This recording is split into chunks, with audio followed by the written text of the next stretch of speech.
Eu sempre gostei de comentar as coisas que eu estudava na escola ou na faculdade com a minha família e amigos, para fazer uma reflexão mesmo. E ao longo do semestre, eu, Júlia Menezes, fui conversando com os meus pais sobre os textos, principalmente os de antropologia, fazendo várias analogias com a nossa realidade. Eu fui percebendo que todas as populações prezam muito pelo conceito de coletividade.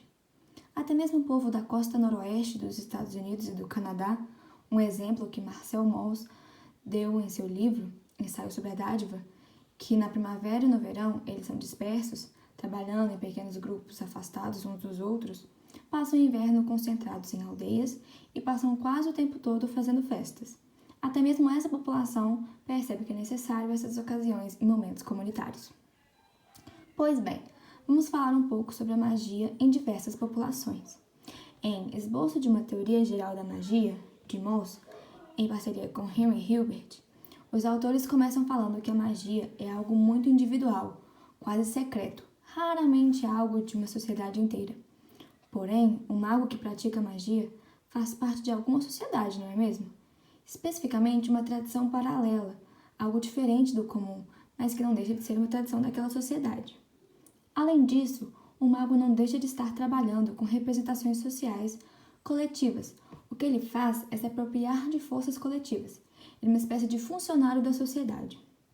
A crença em seus poderes é coletiva e unânime, e o próprio mago tem que acreditar no que ele faz. Ele não age por conta própria, ele faz o que a sociedade quer que ele faça. Ele não é livre, ele é forçado a representar, seja o papel tradicional, seja um papel que satisfaça as expectativas do seu público. Existe, então, alguma necessidade social que é compartilhada pelos membros de uma sociedade. Essa necessidade é a necessidade de explicar efeitos através das causas. O antropólogo James Frazer acredita na magia como uma explicação do mundo, quase como uma ciência, uma explicação aceita por toda a sociedade. Mesmo quando o mago age sozinho, a sociedade o acompanha. Uma esperança coletiva de que a magia funcione. Os ritos mágicos executados por essas entidades parecem ser pequenas instituições, ou seja, algo do social. Percebemos que até a magia, que por muitos é considerado algo super proibido e reservado, é guiada pela sociedade. E assim podemos constatar que a sociedade está dentro de cada indivíduo.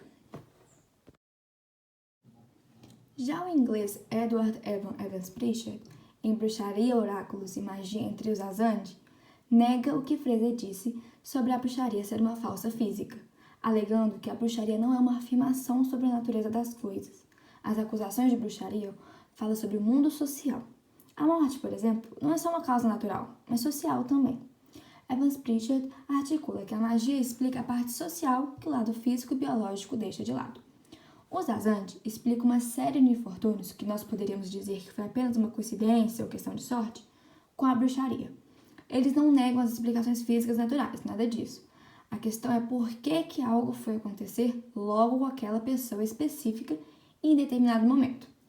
A indagação não é o como, mas sim o porquê e o quem. Quando os Azande acham que estão embruxados, ou seja, uma má sorte pra gente, eles vão buscar os culpados dentro do seu próprio círculo social, pois a bruxaria ela pega melhor quando há uma aproximação maior entre as pessoas. Um plebeu, por exemplo, nunca vai acusar um nobre, pois as suas vidas estão completamente separadas dentro da hierarquia da sociedade. E essa pessoa responsável pelo embruxamento, ou seja, o bruxo ou a bruxa, quer dizer que ela é uma pessoa má, que está fazendo algo de ruim para a outra. Ou seja, dentro da sociedade, você tem que tomar muito cuidado antes de falar que alguém é bruxo. Existem certos protocolos a seguir antes de confrontar o bruxo. Todo evento tem um lado moral, porque vem da ação de alguém que fez mal. Sendo assim, a bruxaria e a magia, juntamente com os oráculos, regulam a vida social. É uma crença coletiva, um comportamento socialmente determinado. O ponto fundamental é que a fé nos oráculos, na magia, é sustentada pela tradição. Cada fio depende do outro. Você não pode deixar de acreditar em um e continuar acreditando no outro. Nossos pensamentos são limitados pelas nossas condições culturais. Os conceitos que a gente usa, tipo direito, medicina, física, ciência, eles formam os nossos pensamentos. E a gente não consegue sair deles.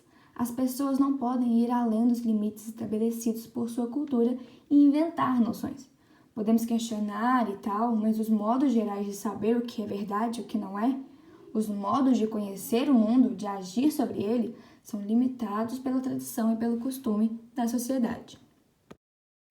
Já em Ensaio sobre a Dádiva, Mauss explicita e analisa que na sociedade escandinava, o que move são presentes, em teoria voluntários, mas na verdade são obrigatoriamente dados e retribuídos para fechar contratos e transações. E não é só essa sociedade que opera desse jeito com trocas, mas o importante aqui é que essa troca não é feita de forma simples e boba, não é entre indivíduos, mas sim entre coletividades, entre pessoas morais, clãs, tribos, famílias. Entre os chefes, principalmente. A parte peculiar desses rituais de trocas é que muitas vezes eles juntam todas as suas riquezas e davam tudo para os convidados, selando a relação entre os grupos. E grande parte dessas riquezas, as menos valiosas, eram queimadas como um sinal de generosidade e grandeza. A relação entre esses grupos é regida pela luta de riquezas.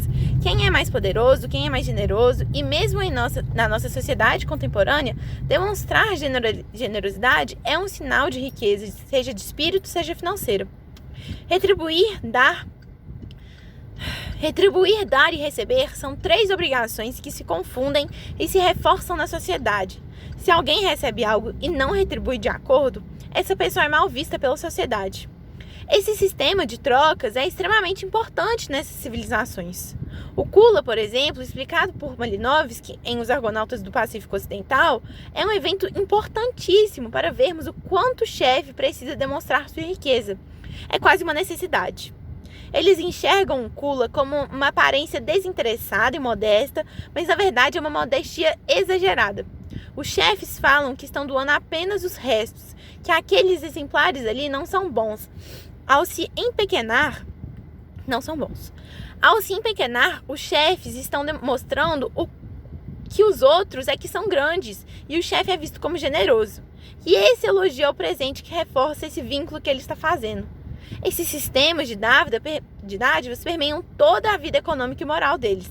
É como se todas essas tribos, essas expedições marítimas, essas coisas preciosas, objetos de uso, etc., fossem pegos dentro de um círculo, o círculo do Kula, e se seguissem ao redor desse círculo, tanto no tempo quanto no espaço, no movimento regular. Na nossa sociedade atual, não é muito diferente. Um presente não retribuído continua diminuindo o donatário. A caridade é ofensiva para quem aceita. As pessoas não querem ficar em dívida umas com as outras. O ser humano é individualista. Não queremos estabelecer laços que nos prendam às outras pessoas, que nos tirem nossa liberdade, mas mesmo assim não podemos negar a sociedade diante de nós.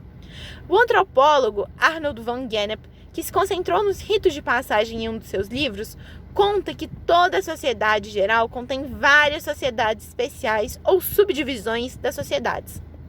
Porém, entre os primitivos dessas subdivisões são os mais bem definidos. E a forma de passar de uma subdivisão para a outra é o que Van Gennep nos narra: as cerimônias e rituais. Não basta alguém apenas viver na sociedade. Ela quer passar de um estágio para o outro, crescer. Por isso que é viver. Passar constantemente por essas etapas.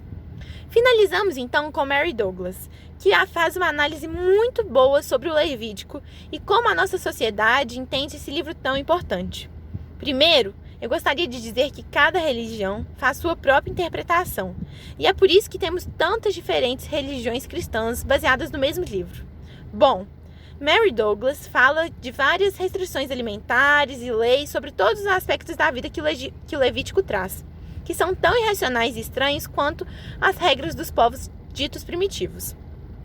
Essas interdições do Levítico dizem a respeito da profanação do que é sagrado. Isso inclui o corpo e a mente da pessoa. São tabus iguais aos primitivos. A ideia de santidade requer que os indivíduos se conformem com a classe a qual eles pertencem, tanto com costumes culturais quanto ao corpo físico e moral. Ou seja, um simples livro rege toda a sociedade do que pode e do que não pode, o que é aceito e o que será excluído. Eu, Isabel Santiago e minha colega Júlia Menezes, chegamos à conclusão de que o ser humano, ao mesmo tempo que é individualista, não consegue suportar a ideia de viver completamente sozinho. É uma necessidade estar em grupo e fazer de tudo, seguir todas as regras para se encaixar naquele grupo. Muito obrigada!